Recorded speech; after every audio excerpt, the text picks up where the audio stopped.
जम्मू कश्मीर के जिला किश्तवाड़ के चशोती इलाके में जो बादल फटा था उससे हम अनेकों जाने गंवा बैठे और वहीं पर संपत्ति का भी वहां पर बहुत भारी नुकसान हुआ। बीते लगभग 12 दिनों से वहां पर रेस्क्यू और रिलीफ अभियान चल रहा है और Sunil Sharma leader of opposition वहां पर डे फर्स्ट से मौजूद है। इस समय बातचीत करने के लिए सुनील शर्मा जी हमारे साथ फोन कॉल पर जुड़ रहे हैं। आप सब जानते हैं कि बीते कल देश के रक्षा मंत्री भी कल चशोती जाने वाले थे, पर खराब मौसम के कारण वो वहां नहीं जा पाए थे। तो इसी संबंध में कि रेस्क्यू और रिलीफ अभियान कहां पहुंचा है, सुनील शर्मा जी इस समय हमारे साथ फोन कॉल पर जुड़े हैं। इनसे बातचीत करेंगे और जानेंगे आखिर रेस्क्यू अभियान जो है वो कहां पहुंचा है। हेलो जी जी सुनील जी नमस्कार। नमस्कार सर। नमस्कार जी, आपसे जानना चाहूंगा कि जो चशोती में दुखद हादसा हुआ था उस आप डे फर्स्ट से वहां पर मौजूद थे, तो थोड़ा सा ये बताइए ताकि सबको ये ब्रीफ हो पाए कि कुल नुकसान जीवन और संपत्ति का कितना हुआ है, ताकि लेटेस्ट अपडेट इसमें क्या है। एक्चुअली 14 अगस्त को ये जो दर्दनाक हादसा हुआ सर जी, और आपने देखा होगा लगातार आज 12वां दिन है और चूंकि कल से बहुत ज्यादा बारिश है इसलिए ऑपरेशन होल्ड पे रखा है, बट लगातार 10 दिन बहुत ज्यादा एजेंसीज लगी थी रेस्क्यू रिलीफ और रिहैबिलिटेशन ऑपरेशन में। तो कुल मिला के अगर देखा जाए तो 69 बॉडीज रिट्रीव हुई, जिनमें से 67 फुल बॉडीज थी और 2 बॉडीज के सिर्फ लिम्स थे, बॉडी पार्ट्स थे और उनकी शायद आइडेंटिफिकेशन नहीं हुई है। तो 67 और प्लस 2 बॉडी पार्ट्स मिला के 69 जो कैजुअलिटीज हैं, डेड बॉडीज रिट्रीव हुई है। 117 लोग कुल घायल थे जिनका उपचार चल रहा है। टोटल 117 में 3 डेथ हुई थी हॉस्पिटल में। तो जो अभी तक ऑफिशियली रिपोर्टेडली मिसिंग है वो 33 है। तो कुल मिला के ये आंकड़ा है, लेकिन जो मलबा था, जो डेब्रिज था वहां पे, उसे क्लियर कर दिया गया है। वहां पे अब बॉडी मिलने के चांसेस बहुत कम है। अब जो भी बॉडीज वॉश आउट होके दरिया में है, मुझे लगता है कि वही मिलने के कुछ चांसेस हैं। जहां तक हमारा अनुभव है आज तक का, बहुत कम बॉडीज इस रिवर में मिली है। जब एक्सीडेंट हुआ है या कुछ ऐसी घटना घटी है, तो यहाँ पे भी मेरा अपना पर्सनल जो एक्सपीरियंस है, बहुत कम चांसेस हैं। जो 32 मिसिंग है उनमें से बहुत कम चांसेस हैं कि कुछ बॉडीज मिलेंगी, लेकिन उसके लिए भी सर्चिंग और पेट्रोलिंग जारी है। एनडीआरएफ की स्पेशलाइज्ड टीम स्टेशन है, एसडीआरएफ है, लोकल विलेज डिफेंस गार्ड्स हैं और कुछ यूथ क्लब के लड़के लगातार रिवर बैंक्स के आर पार लगातार सर्चिंग कर रहे हैं कि कोई बॉडी न निकले। उसके लिए वो लगातार सर्चिंग जारी है। उम्मीद है कि कुछ दिन और ये ऑपरेशन चलेगा और उसके बाद जहां तक रिलीफ की बात है, रिलीफ में तो काफी हद तक जो मृतक हैं उनको 4-4 लाख की सहायता मिली है। जिनके घर उजड़ गए हैं, आदरणीय उपराज्यपाल महोदय जी ने सीएसआर में अपने इन्फ्लुएंस से लगभग 2 रूम सेट बना के देने का एक वादा भी किया है और इसके अतिरिक्त एसडीआरएफ में भी 1,35,000 सब जो घर डैमेज्ड है उनको मिल गए हैं। और इसके अतिरिक्त मैंने भी एसडीआरएफ में सीडीएफ के द्वारा उनको कुछ राहत सहायता राशि देने का एक घोषणा की है। अब इसमें सारी मॉडलिटीज देख के वो भी दे देंगे।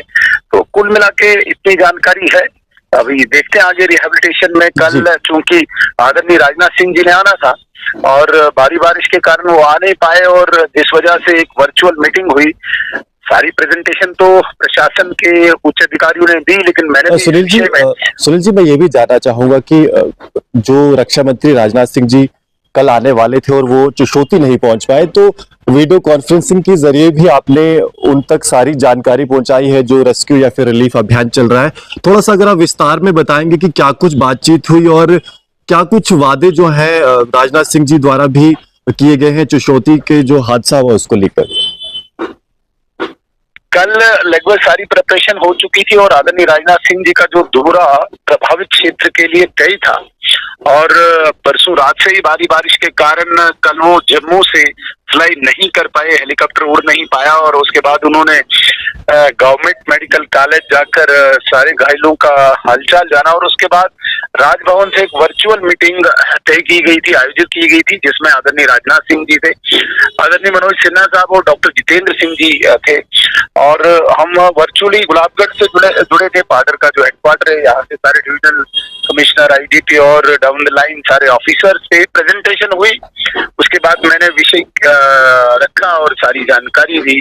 कुछ इमीडिएट जो मैंने उनसे रिक्वेस्ट की है, जिसमें वहां पे इमीडिएट प्रोटेक्शन के लिए कोई वालिंग नाला के दोनों तरफ होनी चाहिए, restoration of water supply scheme जो एस्टिमेटेड अमाउंट वहां पे डिपार्टमेंट ने बनाया है और नहर कूल के लिए भी जो एस्टिमेट दिया है उन्होंने, ये इमीडिएट रेमेडीज इनको मिलनी चाहिए। इसके अतिरिक्त चूंकि वहां पे वॉश आउट हो गया सारा ब्रिज, तो इसके लिए मैंने निवेदन किया है कि बीआरओ यहाँ पे ब्रिज इमीडिएट इंस्टॉल करे।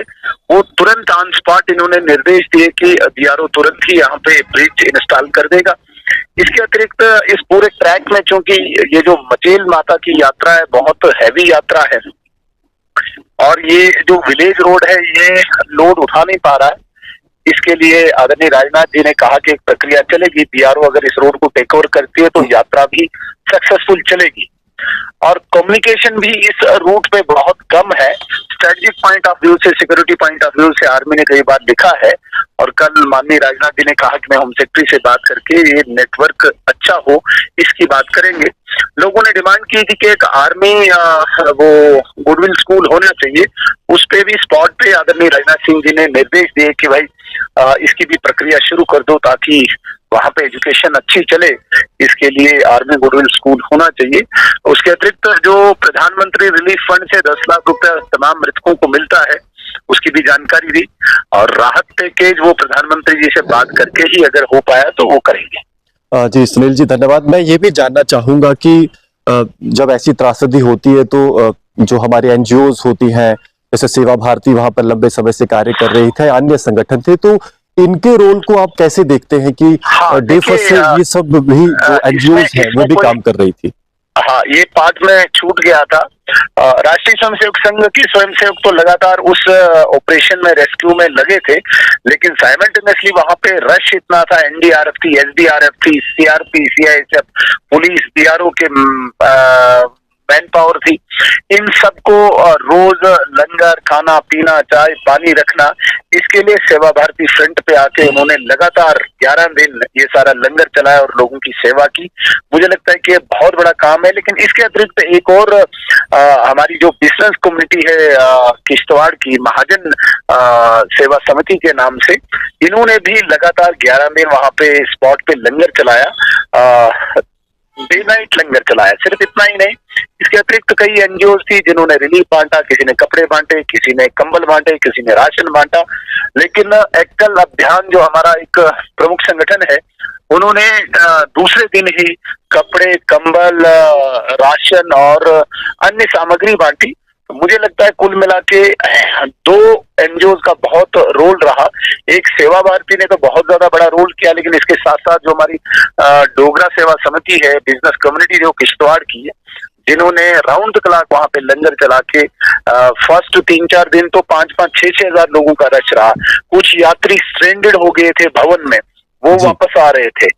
इन सब की सेवा के लिए बहुत काम किया। इसके अतिरिक्त तो और भी एनजीओ हो सकते हैं जिनका मैं नाम मुझे छूट गया। इन सब ने एक एक्स्ट्रा ऑर्डिनरी काम वहां पे किया। जी सुनील जी, मैं ये भी जानना चाहूंगा कि मचेल यात्रा जो है उसमें देश भर से भक्तजन आते हैं और ऐसे में जब हम अपनी कोई धार्मिक यात्राएं करते हैं तो रजिस्ट्रेशन होती, सब कुछ होती, पर यात्रियों का इंश्योरेंस जो है ऐसी यात्राओं में नहीं होता है। तो आप इसे कैसे देखते हैं कि जब हम रजिस्ट्रेशन कर रहे हैं या आने वाले समय में कुछ ऐसा होगा कि जब आप यात्रा करने निकल रहे हैं, रजिस्ट्रेशन कर रहे हैं, तो आपका साथ में इंश्योरेंस भी हो ताकि कल को भगवान न करे ऐसा कोई इंसिडेंट फिर से होता है या मतलब जम्मू संभाग के किसी अन्य इलाकों में भी होता है, तो क्योंकि हम देखते हैं कि जब माता वैष्णो देवी के लिए भी यात्री जाते हैं तो कई बार बस एक्सीडेंट होते हैं, तो ऐसे में ताकि जो जो जो घायल हुए हैं या फिर जो परिवार बचा हुआ है उनकी थोड़ी सहायता हो सके। सर ये बहुत अच्छा आपने स्टेप उठाया और बहुत जल्दी इस पे मुझे लगता है कि प्रोसेस चलेगा। थोड़ी सी अर्जेंसी आ गई, मैं दोबारा से आपसे जुड़ूंगा। बहुत बहुत जी धन्यवाद जी सर। जी, ठीक है, धन्यवाद जी। तो ये लीडर ऑफ ऑपोजिशन और पाडर नागसेनी से विधायक श्री सुनील शर्मा जी थे, जिनसे हमने विस्तृत जानने का प्रयास किया कि रिलीफ अभियान या फिर जो सहायता वहां दी जा रही है, जो इंजर्ड थे या फिर जिनके परिवार अभी बचा हुआ है, उन परिवारों को क्या मदद की जा रही है। और साथ में हमने अंत में यह भी एक प्रश्न पूछा कि इनके इस भविष्य में भी कभी भगवान न करे ऐसी कोई घटना होती तो क्या यात्राओं को लेकर कुछ इंश्योरेंस जैसा प्रोसीजर नहीं होना चाहिए। हालांकि कई सारे प्रश्न और थे जो हम सुनील शर्मा जी से पूछना चाहते थे, पर व्यस्तता होने के कारण वो इस समय फोन कॉल पर अब नहीं जुड़ सकते हैं। मैं कोशिश करूंगा कि थोड़ी देर बाद इनसे फिर से हम फोन कॉल पर जुड़े और अन्य जो हमारे सवाल हैं Chashoti relief and rescue work को लेकर वो भी इनसे पूछें और